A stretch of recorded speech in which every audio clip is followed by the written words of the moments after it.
Hi, welcome back to Therapy Chat.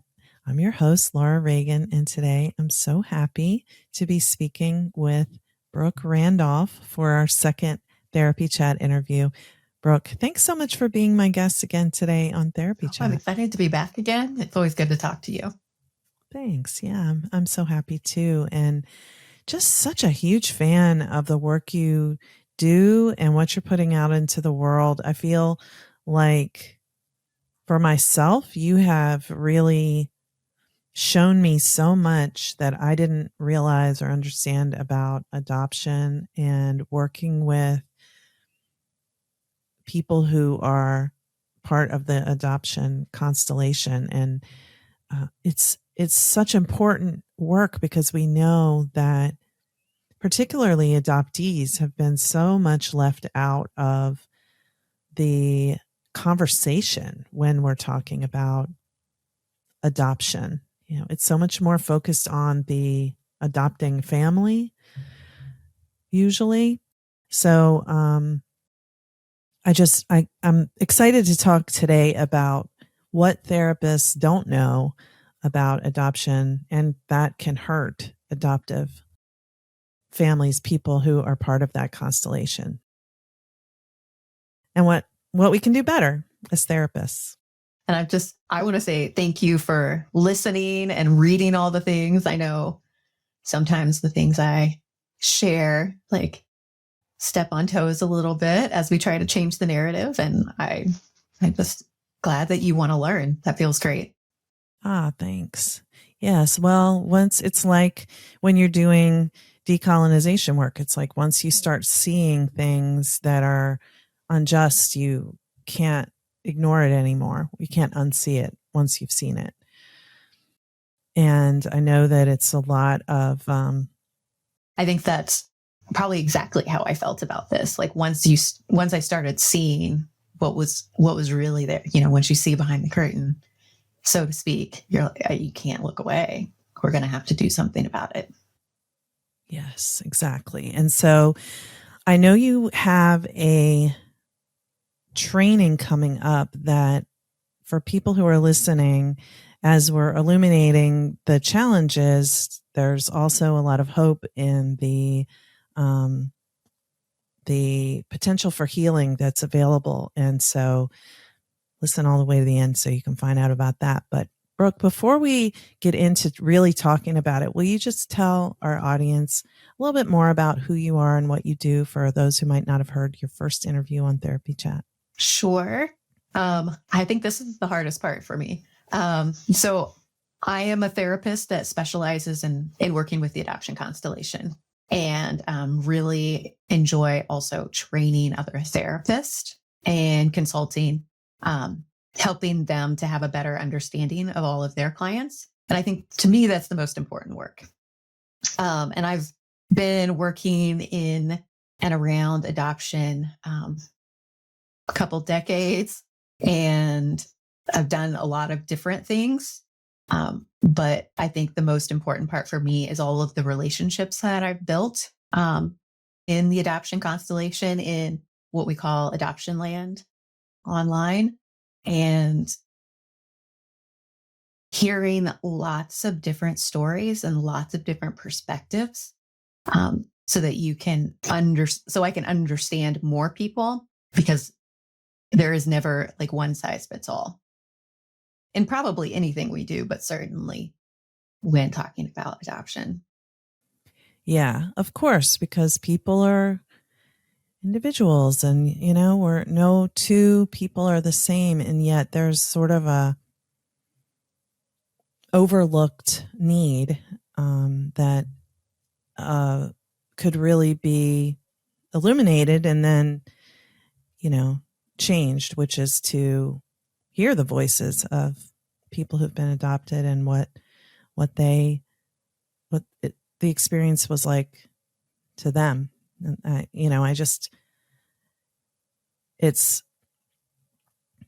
it doesn't really make any sense when you think about it, when adoption involves a baby or child joining a new family, and yet most of the focus is not on them. Not to say they should be the only focus, but to overlook their needs is kind of, or to look at them in a very simplistic black and white way is leaves a big gap. So, but let me just ask you first, when you say adoption constellation, can you explain what you mean by that?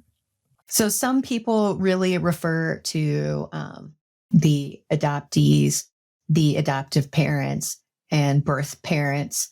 But I think that simplifies. So that I think when we think about, if you say adoptive parents, you are often thinking of at least two.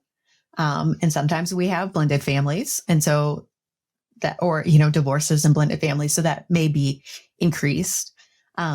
People generally tend to just think about the birth mother, but there is a birth father and there are birth grandparents. There are biological and genetic relatives for generations.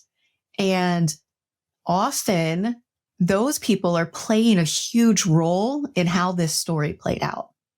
And so to not think about them as part of that whole constellation, I think we're missing things when it may have been a grandparent who really put their foot down about something, and that resulted in the adoption plan. And I also think we need to keep in mind as clinicians and thinking about the whole story and how it impacts the client in front of us, no matter who that client is, but also recognizing that part of that constellation is the agency that was a part of this adoption and the legal proceedings, because their policies may have played a role in how things played out. And also the caseworkers, the social workers, who are the people who work for that are involved, because who they are and how they approach things also played a big role in this whole story. And so we have to kind of think about the entire constellation, even though we may be focused on that one part of that with the client in front of us, but we know all of those other pieces are connected. Yeah. And I don't know how you would fit this, but I mean, you said agency and legal proceedings, but there's like a system too. Yeah. Child welfare system, foster care system are sometimes. Yeah. And different involved. States are different. I don't know about all states, but I know in Indiana, like the head of DCS is I think a governor appointed position. So the whole system can change if the governor changes. And that can, like, we could have different policies, different procedures, different ways things are done.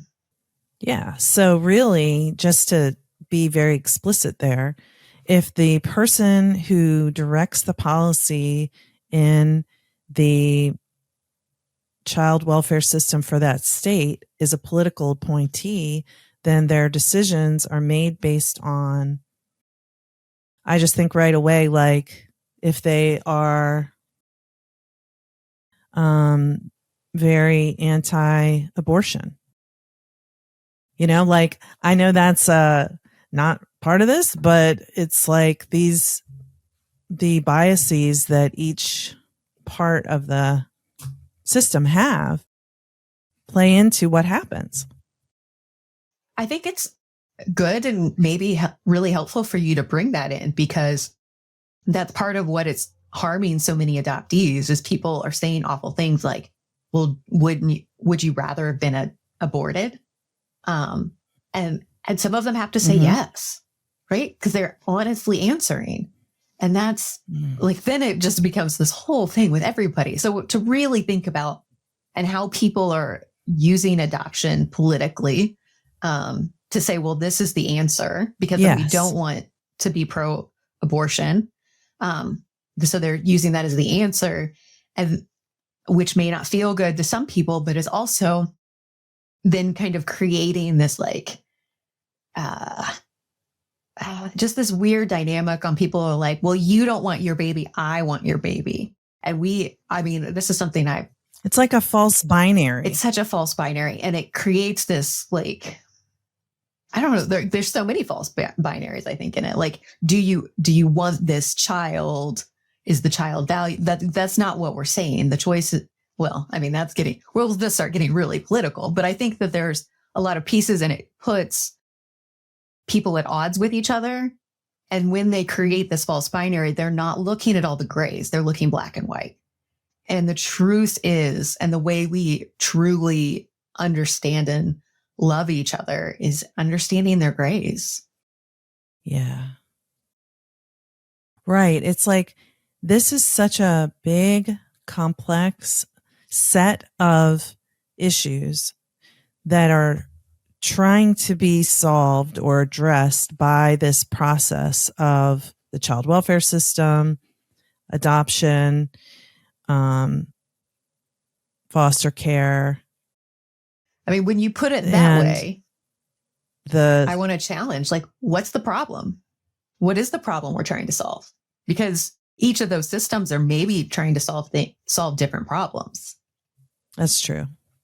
Yeah, that's true.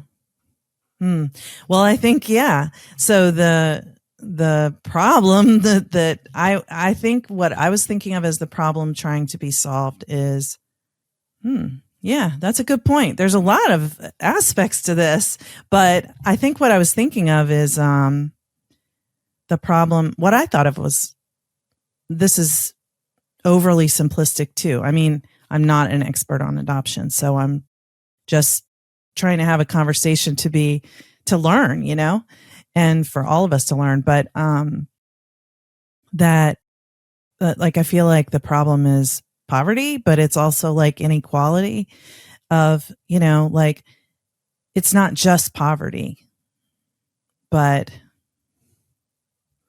someone having a pregnancy and that pregnancy has created a new situation for them.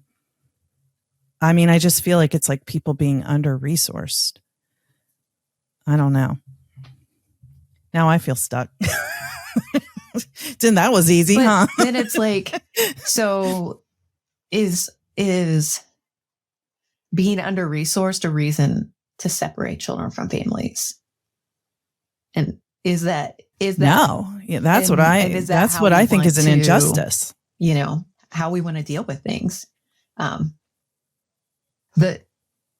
So there is an organization called Saving Our Sisters who works to support mothers who want to parent but feel like they may be like either trapped or lost into the system of adoption.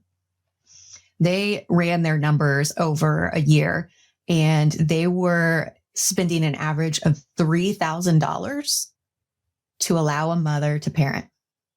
$3,000. That's nothing. Exactly. To think about that, because they're like, well, I don't have a car seat and I don't have a this, and I need, I can't pay my rent if I have, because, you can't go back to work. So, and the baby can't go to daycare for 6, right? So we're going to have to pay at least 2 months rent. We're going to have to get, a car seat. And they're like, it's like $3,000. I mean, some of us take vacations that cost more than that. And it's like literally a temporary problem. Some of us, for this mother. Our mortgage is more than that. Yeah. Some of our mortgage. Yeah. Yeah. For 1 month. Yeah. And so that's all it would take to allow this family to stay together permanently instead of being separated permanently. Right. Yeah. So I guess I was being far too, I don't know what the right word is, but I was thinking too small about the way, it is many complex challenges that are involved in why these systems all exist. But I don't think you're thinking too small. I think it's the part that people saw one problem and started like, okay, let's do this. And it became this complicated system where that's maybe creating problems that it didn't intend to. That, I think now there are people like Georgia Tann who did not have who had ill intent, but most people have good intentions of trying to do something that is helpful. And we also don't always recognize how our good intentions have a different impact. I don't think I know. I don't know who that is. Did I miss something really? No, Georgia big? Tann is old. This is not a pop culture thing. Okay. So I think the book is called The Baby Thief. And so Georgia Tann was in Tennessee. And unless I pull out my slides, I don't want to state years because I don't want to get it wrong. But she was the daughter of a judge and basically started, or she impacted lots of laws, including the laws around confidentiality, partially to cover up the fact that she was literally stealing children and selling them to rich adoptive parents. Yeah. Wow. But even then, she probably thought she was doing something good because she believed that poverty was negative, much like Charles Brace, who did the orphan trains. He was so classist. That's the reason he created the orphan trains, was to get poor people out of his city. I feel like I got a lot to learn because I don't know about this either, but I will tell you there's a place near where I live. I think it sounds weird, but I don't understand. But when I'm about to say this might be really upsetting to anyone who really knows more about it than I. So content warning, but, there's this place that is a quote charity here called the Orphan Grain Train. And it just sounds to me, it sounds like it sounds very just condescending to begin with. I mean, and I haven't heard people called orphans in a long time, although, it is a word, but, what are the orphan trains? Maybe I should just ask you to tell us a little bit about the history of how the system came to be the way it is now, if you can. Because you obviously know it like this. I know parts of it. I couldn't name dates off the top of my head. I would have to have my slides in front of me. But so, I mean, it's fascinating because when I actually go through history, I start in, you can actually go back to the Code of Hammurabi and start to see how it started, and how it has changed. So, for example, and this is one that is going to push people just a little bit, but I really when they use the word adoption in the English translations of your Bible. The practice that was happening at that time that they were referring to was when a rich man would adopt an adult man into his family for inheritance rights and also to do the caretaking of the old, right? But it was at that time, it was about keeping, so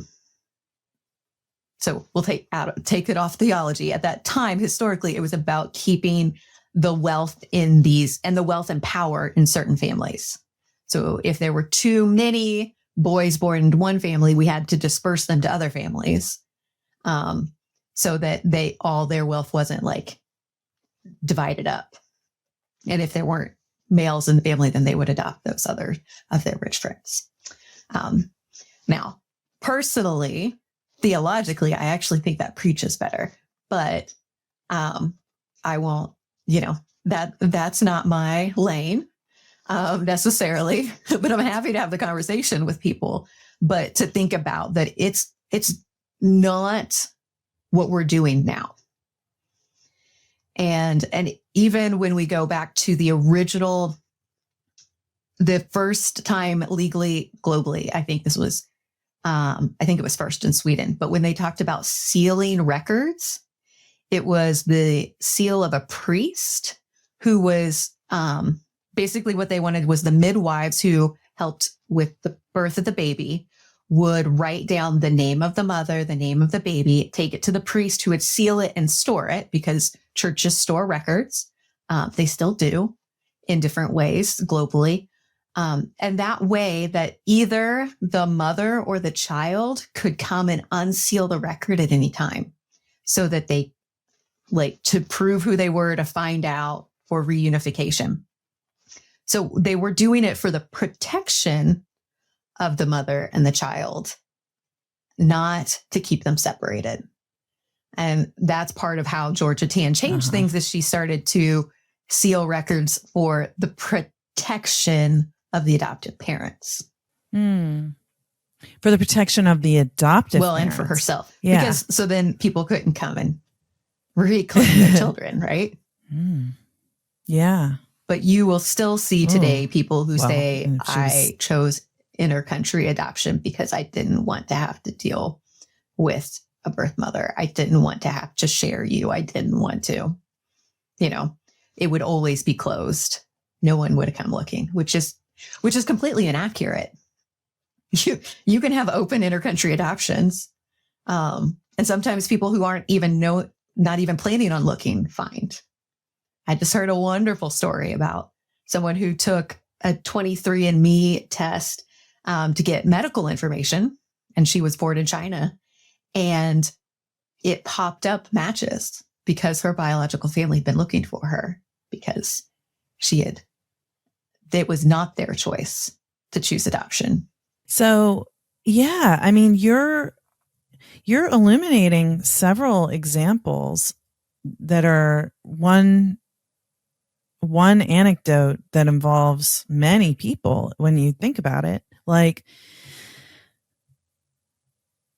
we talked about this a little bit before we started recording, how there is a very strong history, I would say, around the world. I only know some of the places and the dynamics, but of people not really being voluntarily choosing adoption. The birth parents not choosing it voluntarily, but having, whether the child was stolen or there was a false pretense, which is stealing, so culturally, we just think it's the baby or child needs a better life, a different life, better or different parents, quote unquote, would be the concept. But then there's this whole piece of involuntarily taking children away from their biological families and them being adopted, which adds another type of trauma for everyone involved. Sure. And then we get into almost human rights issues of, growing up without knowing who you are. And if you don't know who your genetic family is, how do you know you're not dating a cousin? Or you don't have any access to medical records. I mean, there's just so many possible problems that I think can come up. So, can you say a little bit about the classism and racism aspects of the systems involved in, I guess, historically and in present day with adoption? Sure. I mean, I think there are, like all things in this, there's complications. But when we are looking at, let's look at just intercountry adoption. That very much becomes white saviorism. This belief that there's a better life in the West than in other places. And I would strongly challenge that. I'm not sure that we have a better life necessarily.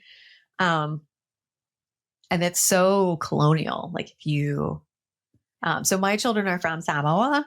And so number one, we spend a lot of time there, but like doing lots of reading and just looking at these, like all these ideas of missionaries and how they're supposed to come and change things. And it's just so,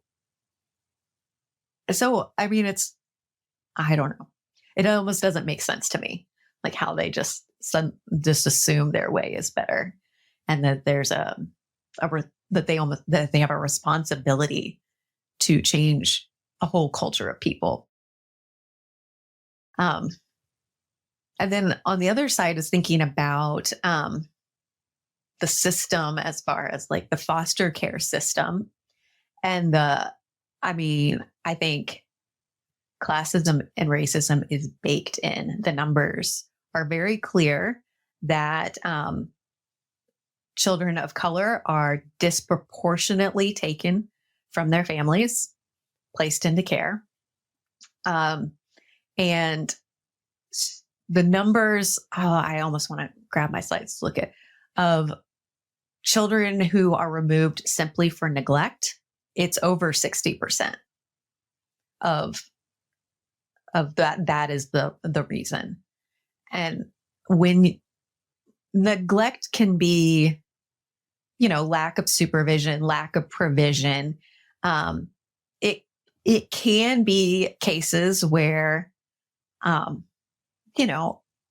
parent is, I don't know, like drunk all the time and not meeting their child's needs. Sure. But often neglect is related to poverty, or, maybe they have to work multiple jobs and they don't have a support system, or maybe, whatever those kinds of things are. I know one family personally that it was truly just there's one parent that maybe didn't know enough about technology to provide the supervision needed. And if we don't have, like that's where, shoot, isn't that it takes a village? Like you didn't know. Why didn't we just teach?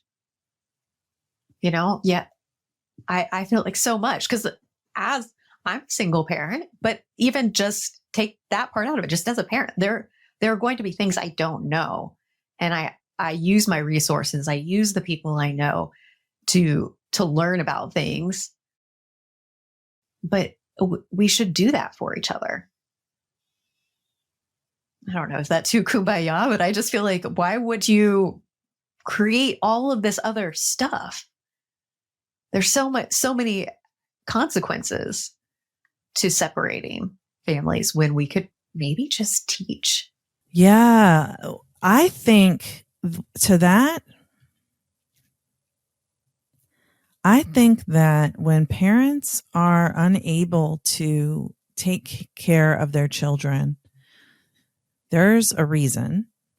And oftentimes the reason is generational trauma, intergenerational trauma, and abuse. If the parent didn't get their needs met, why would they parent differently?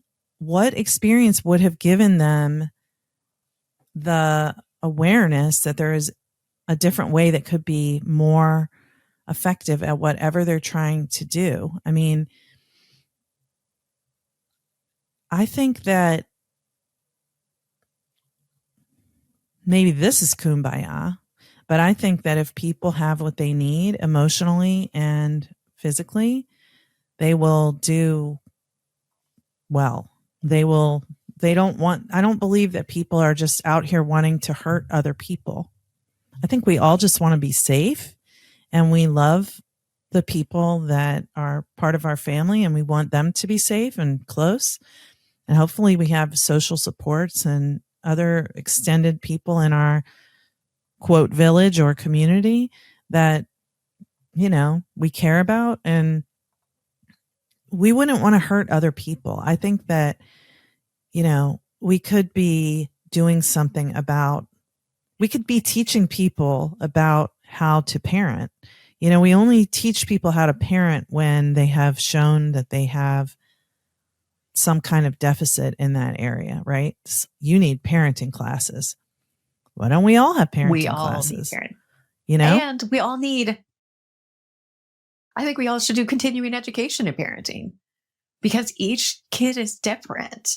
And there are things that I need to know how to do. I don't know, right? That other parents may not need to know how to do, right? There are certain things that I have to learn about that other parents are going to have to learn about different things.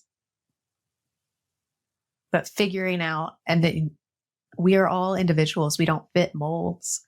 And we have to learn how to meet our kids' needs. Right. But I think one of the problems for children in general in our whole culture, aside from only adoption, but just all children, is that our culture says, parents, adults are the ones who matter. Children are like little objects. I know it's changing, but, certainly in my generation, and I'm 51. No, I just turned 52. But the people I work with who are in their 40s and 30s, mostly, maybe if they're in their 30s, they may have heard a different perspective about what children need, and that children have needs, and that children's needs are important. But our parents, it was like,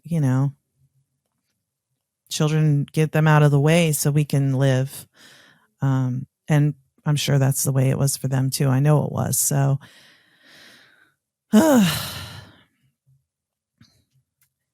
it's discouraging, but it's also like these things are so simple. Like, we make everyone, using like the vaccinations that kids need to go to school. We make everybody do that, but we don't teach people that, how to respond in an attuned way to kids and what kids need, and that hitting them doesn't get what you desire from it. And, they need attention, and it's okay to give them attention.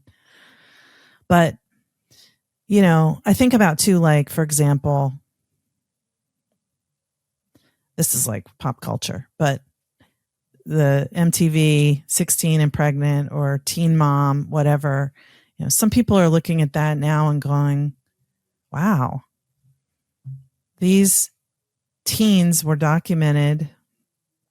Their families had a lot of chaos and lack, and the teenager gets pregnant, and then some of them, like there's one couple in the story from the original show that put their child up for adoption, and it's like now they're rich MTV celebrities, and if they had that money then, maybe they would have wanted, they didn't really want to do the adoption from what you saw. It was like they did it because they didn't have another option. And yet, how skewed is it that we don't surround the person, the person needing support at that time and their baby to come with support and resources so that they can do what feels right from what they really want, not from, well, I'm too poor to support another being. Yeah. And then when you, like you were saying about that $3,000. Yeah. And when you think about, people use the terms better life, and they may not like the idea about what is it that this teen mom wants, what is best for the baby.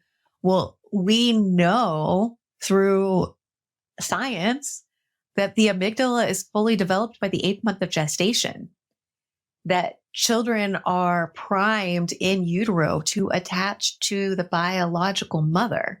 That is a survival thing. And so when they go through what I would imagine would be a pretty traumatic experience, right?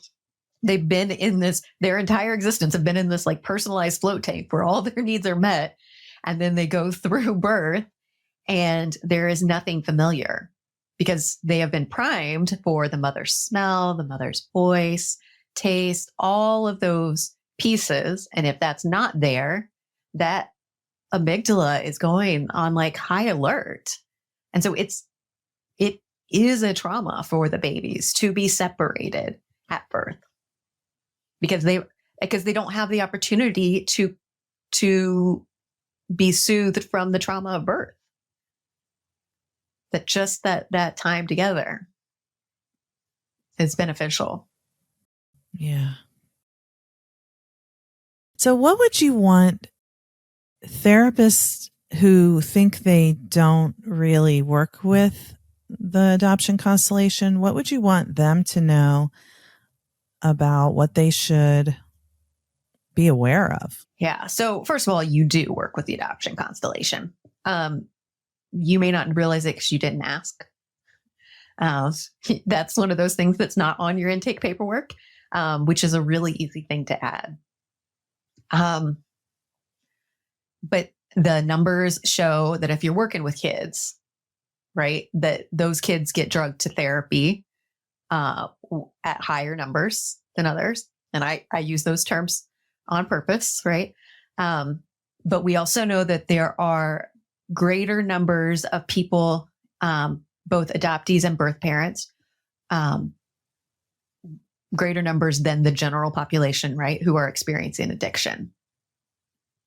And who are also, as we look at the LGBTQ community. So if that's your specialty, then you probably need to know a thing about that. The numbers are really pretty clear on those, that there are higher incidences of eating disorders. And I mean, we talk about like complicated trauma. They're probably talking about, family of origin issues, whether or not they tell you they're adopted. And then one of the biggest, most important ones is that adoptees are 4 times more likely to attempt suicide. And as clinicians, you have to know that because that plays a role in all of your safety planning. That plays a role in understanding what are the actual risks here.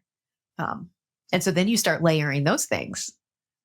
If they're adopted and they've got addiction concerns and they've recently come out and it wasn't well received, man, that suicide risk just skyrocketed.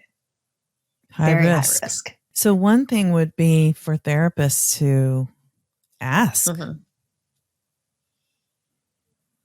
about adoption experiences in beginning to work with anyone. Yeah. I mean, there's a very experienced clinician that I refer to frequently here that we were talking the other day, and like she realized that they didn't have that question on their intake paperwork. And she was like, we didn't get till the end of it before I realized. And then we had to go back and ask all these other questions. And so just to have, I said, just put check boxes at the top. Let them, identify. And then that at least tells you can ask more questions.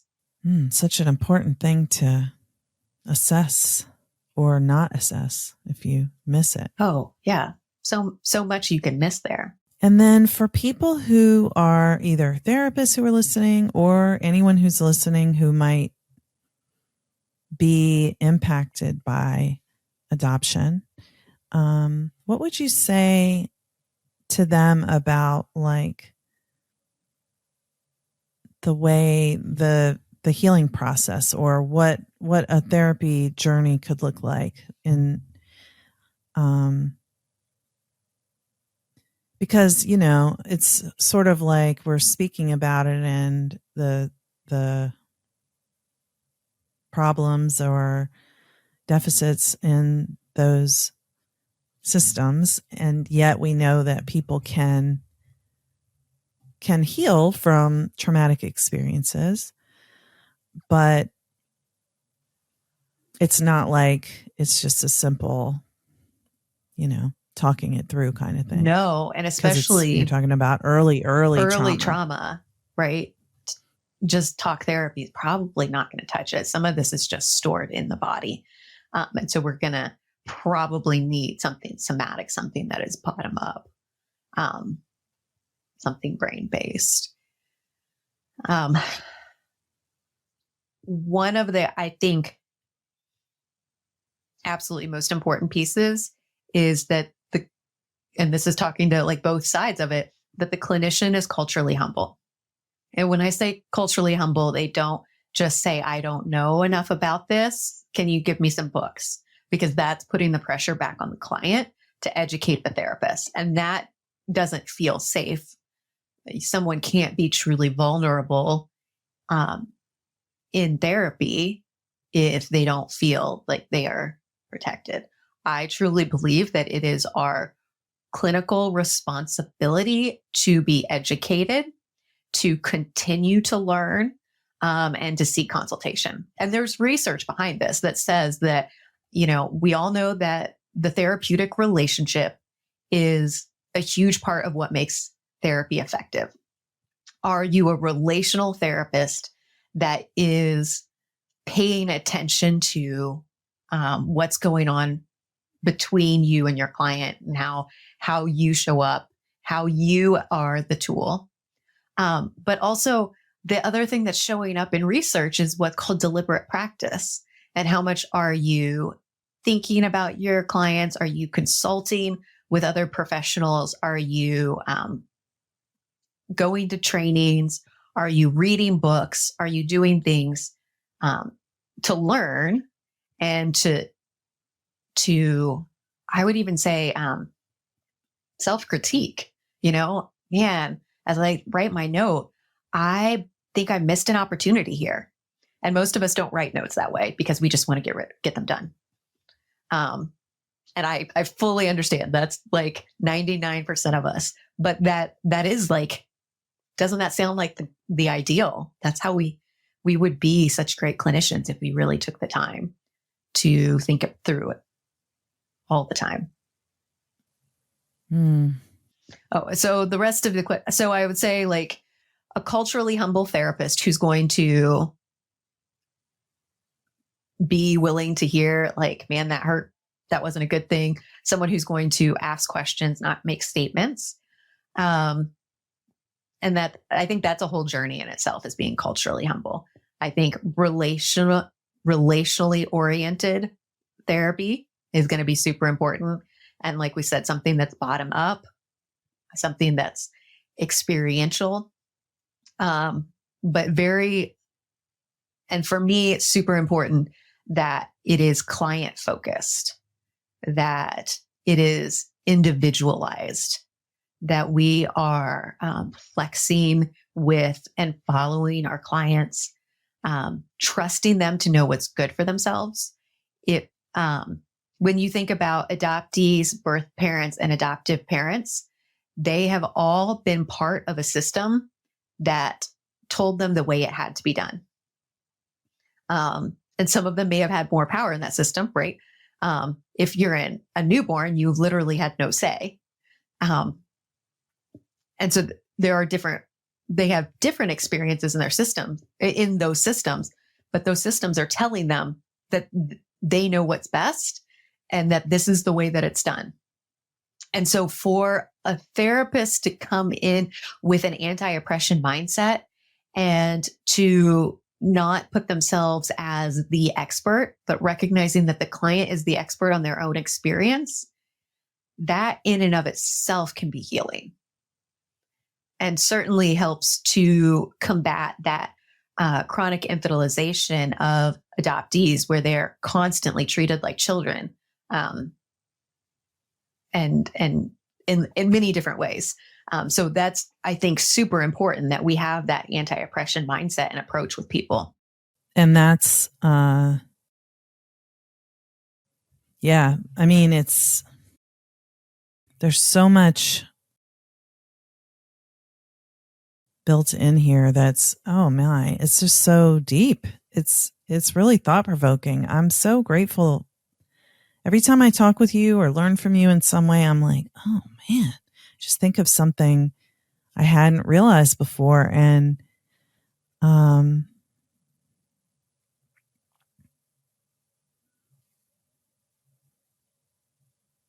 grateful for the lived experience movement and the way it's been, shaking things up in our field and letting voices that have had less power in our mental health field being heard. The advocacy that people have been doing, it's huge. So, gosh, I'm grateful to you and all of the people who've shared their experiences to help change things. Yeah. And then also, the challenge for anyone who has their own lived experience as a clinician is to also, who is a clinician who has their own lived experience, to also recognize that that is your lived experience and that there are so many variables in adoption and that there are lots of people with lots of different experiences. And so that deliberate practice for us is that we have to keep listening, keep learning, keep, finding, even like on my long list of CEs I want to do, right, is Sandtray. And I haven't told her this necessarily, but I plan on going to Sabra Starnes because she's an adult adoptee who does this work. She's an adopted parent who does this work, and that's her area of expertise. If I want to learn about that, even if she's not talking about adoption, she's going to say something, because I know I do in my other trainings. It just comes up. So just finding more ways to be exposed to more stories, more people, somebody who maybe had an entirely different experience than you did. Yes. Do you know that she's right here where we are, where I am? She's in, I think, the next county over. And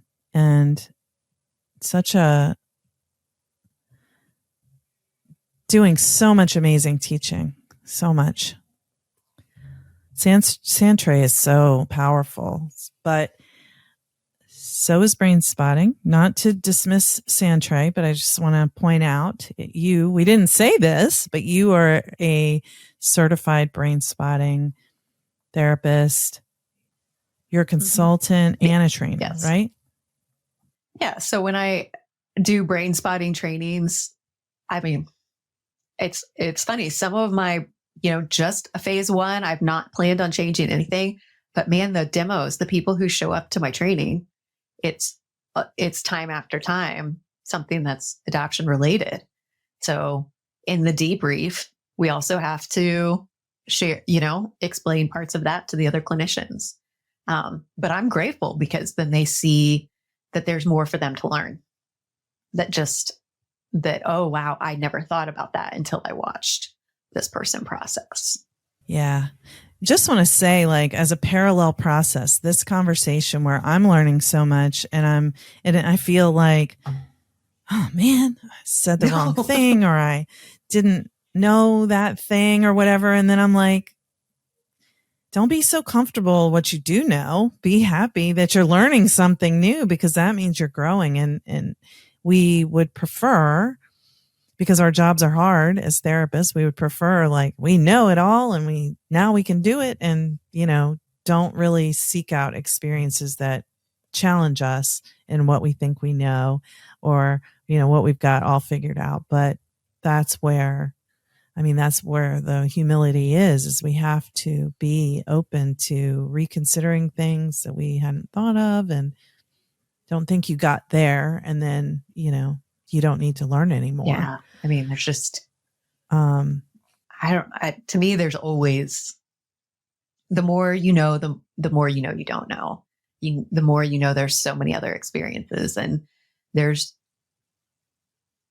for me, I'm constantly seeing oh, look at that assumption you made.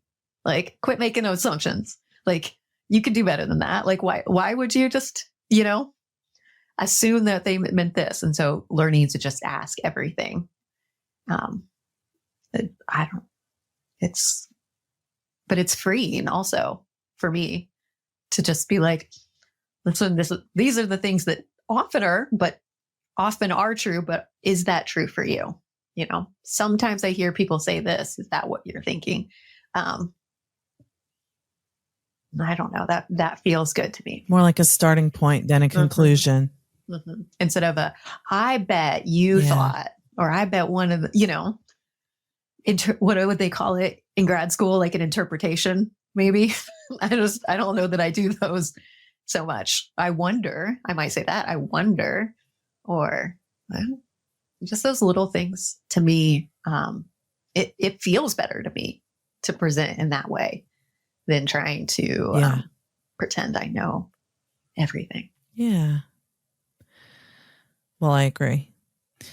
And so let me ask you to tell a little bit about this upcoming training, because I want to be sure people know this exciting thing you're doing. I'm going to be there and I can't wait to really blow my mind even more.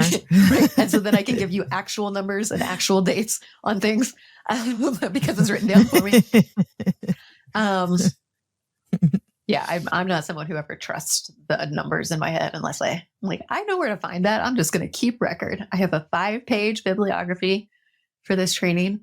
So we know you know your stuff. It's okay. I don't give a lot of credence to the dates and stuff anyway. I don't memorize like that. That's not how my brain but I works. think it's also important to cite your sources.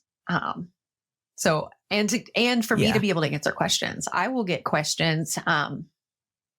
Most recently, it was a local adoptee who I've not met, but follows me on social media, and said, I heard this from somebody. Do you have any research on it?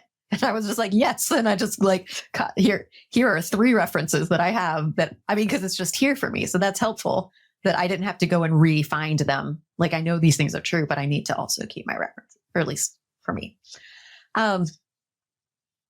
So as a brain spotting trainer, I do the brain spotting, or what was called the brain spotting with adoption specialty training. And we have kind of changed that to setting up brain spotting with the adoption constellation.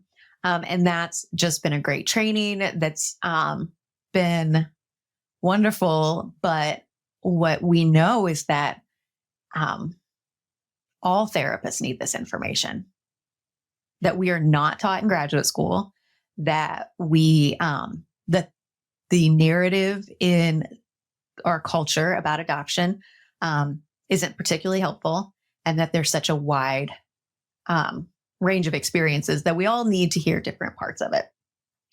So I really wanted to expand it in a way that we could open it up to all therapists and students.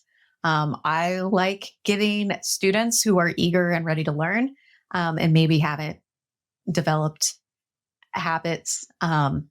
Or I think one of the great things about students is they really appreciate that they may not be too experienced yet. Some of them think they are, but most of them realize they're not very experienced. And so they have less of those like cognitive biases to get past. And so they're just open to learning. So with this training, I am working with Abby Hasbury, who actually lives near you now too. And she is a transracial adoptee, and she is a birth parent, and she is one of my very dear colleagues that I speak to often about all kinds of things. And so she's just a wealth of knowledge in lots of areas and has done lots of research. And so she's such a great addition. And so we're doing this with 2 days, this 2-day training that are open to all therapist students who want to be a part of this. And they can do it in person in Indianapolis, or they can do it via Zoom. And so it'll be a hybrid training because we know different people like different experiences. And then we have a 3rd day that is focused on the brain spotting aspects and some techniques and some variations of things in brain spotting that that we recommend for working with the adoption constellation. And I would say they really work for all kinds of complicated relationships. Not just, like I've had therapists who come to the training and they do their work around their own sibling that they were raised in their biological family with, but that's a complicated relationship for them. So I think, the techniques we use in brain spotting can be applied in multiple ways, but it's the framing of it. And so we've put all of that into the third day for the brain spotting therapist who want to get that piece also. Okay. And so what I saw was that therapists who attend day 1 and day 2 who are not trained in brain spotting can get CEs for the 2 days. And therapists who are trained in brain spotting can attend all 3 days and get an additional day's worth of CEs for that. So it's 14 CEs for the first 2 days or 21 for all 3 days. And that's just built in to the whole part of it. It'll just be kind of automatic for people. Great. Yeah. Well, I think that, looking at the description of the training, I thought it just looks so excellent. And again, even if people don't think they're working with adoption, and adoption is not at play in any way with the people that they're working with, there is so much to think about that you're teaching here and with Abby. And I can't wait. I'm so excited about it. Good. Yeah. And I think it's important. Sometimes people will say, I don't work with that population because they think when you say adoption, they mean kids and families. And the constellation is large, and we want to be able to meet the needs for all clients. So we're going to talk about really important aspects and things to consider for all members of the adoption constellation. And so even if you're just working with adults, you're definitely working with adoption in some way, and this will be beneficial. So where can people find your training and all of the amazing things that you are doing? So my website is brooke-randolph.com, and they can find links to all the trainings there. You can follow me on Instagram or Facebook. And I am on Threads, which is primarily a place for me to learn right now, but I would really enjoy conversation. So if people want to, I feel like there's some real benefits to Threads and having good conversations that I'm hopeful that it becomes a platform people use. Yeah, it looks promising. It could be. Right now, what I get is I'm learning from lots of people with lived experience of neurodivergence. And that has just been excellent learning for me. So I will put links to all of your socials and your website in the show notes. And of course, I'll put a link to directly for people to sign up for your training too, if they're interested, because it's happening. We didn't say this, but it's happening in February 2024. And it's the next time it's happening, the one that we're talking about, but you offer this ongoing. So, if people are listening after February 2024 and interested in doing training with you, they will be able to find it there.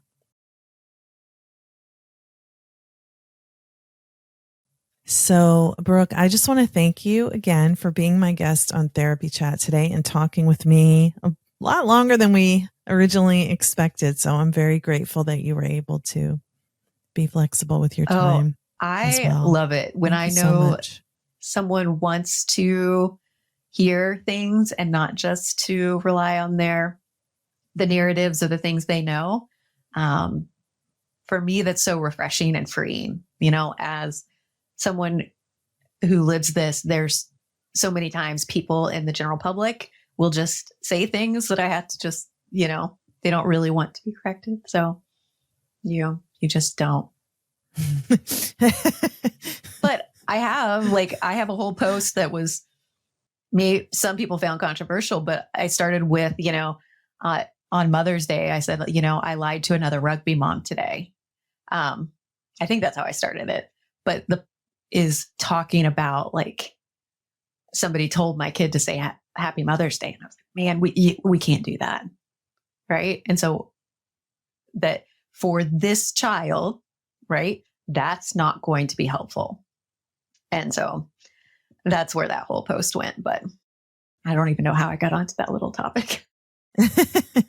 Well, yes, the idea that people can be very firmly dug in on the narrative that they have. And I think it does feel a little bit controversial to challenge these popular narratives, but it's worth it because, again, I keep feeling that there's so many voices that haven't been heard historically. And